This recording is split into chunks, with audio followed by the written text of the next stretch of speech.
Chapter 12 vocabulary is kingfisher, which is a brightly colored bird, and a pavilion, which is a large luxurious tent. Chapter 12, Peter's first battle. While the dwarf and the white witch were saying this, miles away the beavers and the children were walking on hour after hour into what seemed a delicious dream. Long ago they had left their coats behind them, and by now they had even stopped saying to one another, "Look, there's a kingfisher," or "I say, bluebells," or "What's that lovely smell?" or "Just listen to the thrush." They walked on in silence, drinking it all in, passing through patches of warm sunlight into cool green thickets and out again into wide mossy glades where tall elms rose the leafy roof far overhead, and then into dense masses of flowering currant and among hawthorn bushes where the sweet smell was almost overpowering. They had been just as surprised as Edmund when they saw the winter vanishing and the whole wood passing in a few hours or so from January to May. They hadn't even known for certain, as the witch did, that this was what would happen when Aslan came to Narnia. But they all knew that it was her spells which had produced the endless winter, and therefore they all knew when this magic spring began that something had gone wrong, and badly wrong, with the witch's schemes. And after the thaw had been going on for some time, they all realized that the witch would no longer be able to use her sledge. After that they didn't hurry so much, and they allowed themselves more rests, and longer ones. They were pretty tired now, of course, but not what I'd call bitterly tired, only slow and feeling very dreamy, and quite inside as one does when one is coming to the end of a long day. Susan had a slight blister on one heel. They had left the course of the big river some time ago, for one had turned a little to the right, that meant a little to the south, to reach the place of the stone table. Even if this had not been the way, they couldn't have kept the river valley once the thaw began, for with all that melting snow, the river was soon in flood. A wonderful, roaring, thundering yellow flood, and their path would have been under water. And now the sun got low, and the light got redder, and the shadows got longer, and the flowers began to think about closing. "Not long now," said Mr. Beaver, and began leading them uphill across a very deep, springy moss. It felt nicer under their tired feet. In a place where only trees grew, very wide apart, the climb, coming at the end of a long day, made them all pant and blow. And just as Lucy was wondering whether she could really get to the top without another long rest, suddenly they were at the top. And this is what they saw. They were on a green open space from which you could look down on the forest spreading as far as one could see in every direction, except to the right.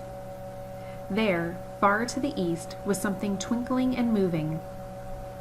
"By gum," whispered Peter to Susan, "the sea." In the very middle of the open hilltop was the stone table.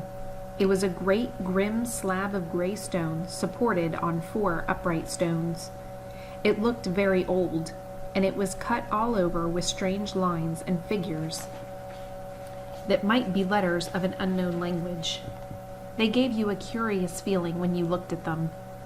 The next thing they saw was a pavilion pitched on one side of the open place.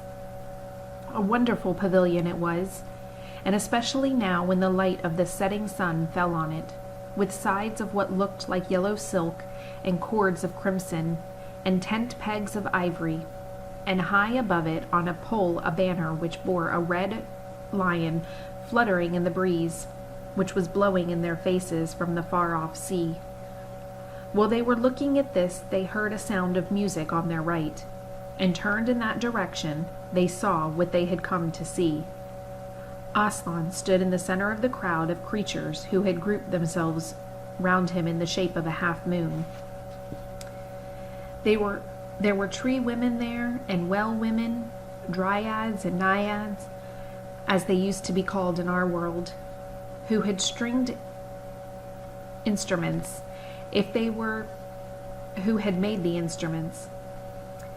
There were 4 great centaurs. The horse part of them was looking huge, English farm horses, and the man part like a stern but beautiful giant.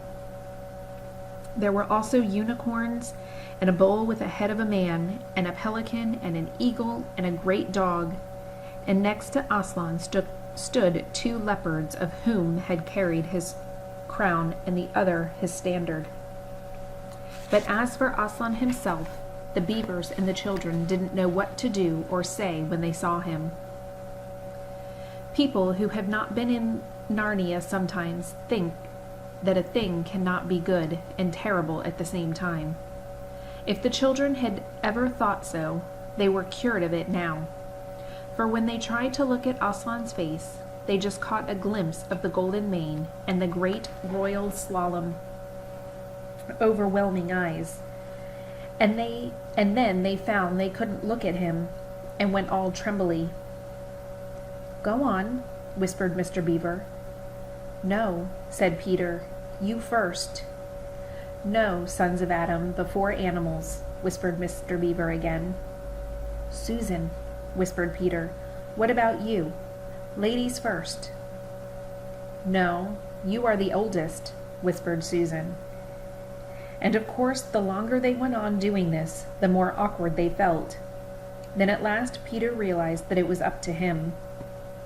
He drew his sword and raised it to salute, and hastily saying to the others, "Come on, pull yourselves together," he advanced to Aslan and said, "We have come, Aslan." "Welcome, Peter, son of Adam," said Aslan. "Welcome, Susan and Lucy, daughters of Eve. Welcome, he-beaver and she-beaver." His voice was deep and rich, and somehow took the fidgets out of them. They now felt glad and quiet, and it didn't seem awkward to them to stand and say nothing. "But where is the 4th?" asked Aslan. "He has tried to betray them and joined the White Witch, O Aslan," said Mr. Beaver, and then something made Peter say, "That was partly my fault, Aslan. I was angry with him, and I think that helped him to go wrong."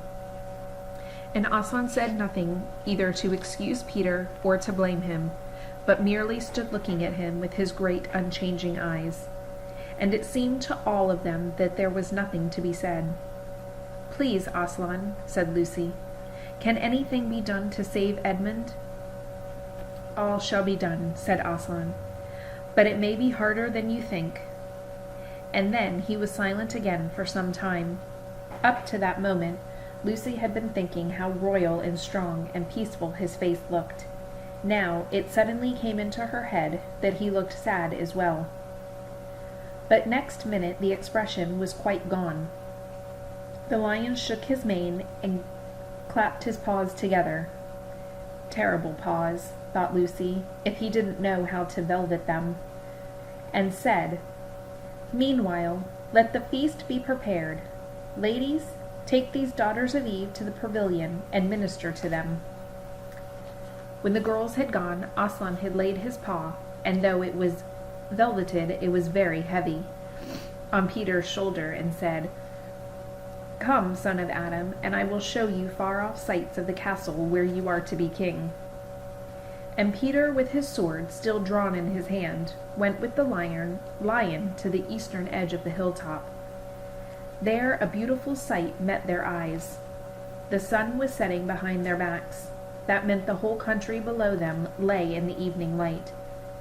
Forest and hills and valleys, and winding away like a silver snake, the lower part of the great river. And beyond all this, miles away, was the sea. And beyond the sea, the sky, full of clouds which were just turning rose-color with the reflection of the sunset. But just where the land of Narnia met the sea, in fact, at the mouth of the great river, there was something on a little hill, shining. It was shining because it was a castle, and of course the sunlight was reflected from all the windows which looked toward Peter and the sunset. But to Peter it looked like a great star resting on the seashore. "That, O man," said Aslan, "is Car Parvel, of the 4 thrones, in one of which you must sit as king. I show it to you because you are the firstborn, and you will be high king over all the rest." And once more Peter said nothing, for at the moment a strange noise woke in silence. It was like a bugle, but richer. "It's your sister's horn," said Aslan to Peter in a low voice, so low as to almost a purr, if it is not disrespectful to think of a lion purring. For a moment Peter did not understand. Then, when he saw all the creatures start forward, and heard Aslan say with a wave of his paw, "Back!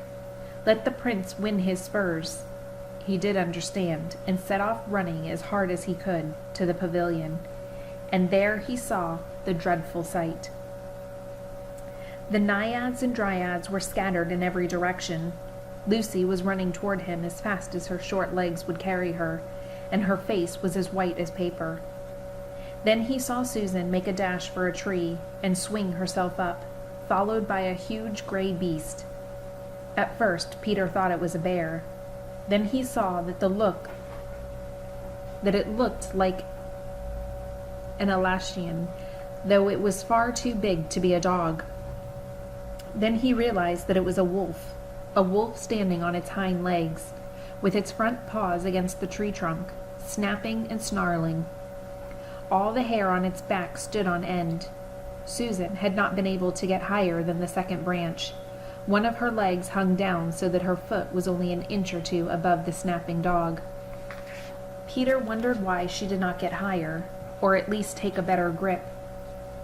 Then he realized that she was just going to faint, and that if she fainted, she would fall off.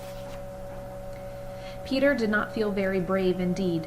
He felt he was going to be sick. But that made no difference to what he had to do. He rushed straight to the monster and aimed a slash of his sword at its side. That stroke never reached the wolf. Quick as lightning it turned around, its eyes flaming, and its mouth wide open in a howl of anger. If it had not been so angry that it simply had to howl, it would have got him by the throat at once. As it was, though all this happened too quickly for Peter to think at all, he had just time to duck down and plunge his sword as hard as he could between the brute's forelegs and into its heart. Then came a horrible, confused moment, like something in a nightmare. He was tugging and pulling, and the wolf seemed neither alive nor dead, and its bared teeth knocked against its forehead, and everything was blood and heat and air and hair. A moment later he found that the monster lay dead, and he had drawn his sword out of it, and was straightening his back and rubbing the sweat off his face and out of his eyes. He felt tired all over. So that was kind of an intense battle scene.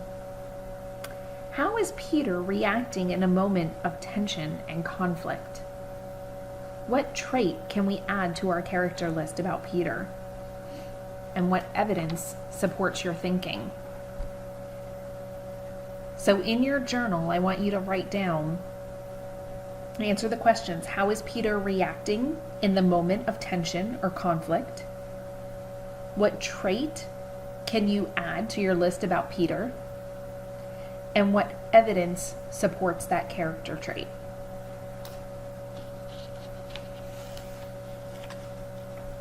Then, after a bit, Susan came down out of the tree.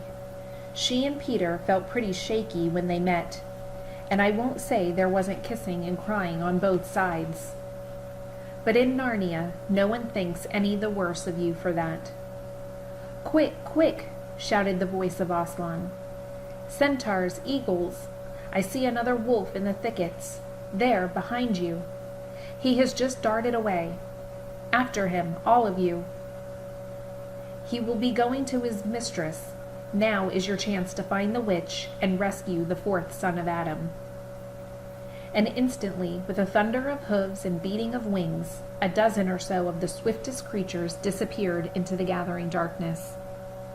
Peter, still out of breath, turned and saw Aslan close at hand. "You have forgotten to clean your sword," said Aslan. It was true. Peter blushed when he looked at the bright blade and saw it all smeared with the wolf's hair and blood. He stooped down and wiped it clean on the grass, and then wiped it quite dry on his coat. "Hand it to me and kneel, son of Adam," said Aslan. And when Peter had done so, he struck him with the flat of the blade and said, "Rise up, Sir Peter, wolf's bane, and whatever happens, never forget to wipe your sword." And that is the end of chapter 12. So again, we see this theme of taking risks coming up again. Susan, Lucy, and Peter are certainly risking their lives to save their brother. Do you think these siblings should try and help save Edmund? Why or why not? So you're going to answer that on the discussion board. If you think they should save Edmund, why and or why not?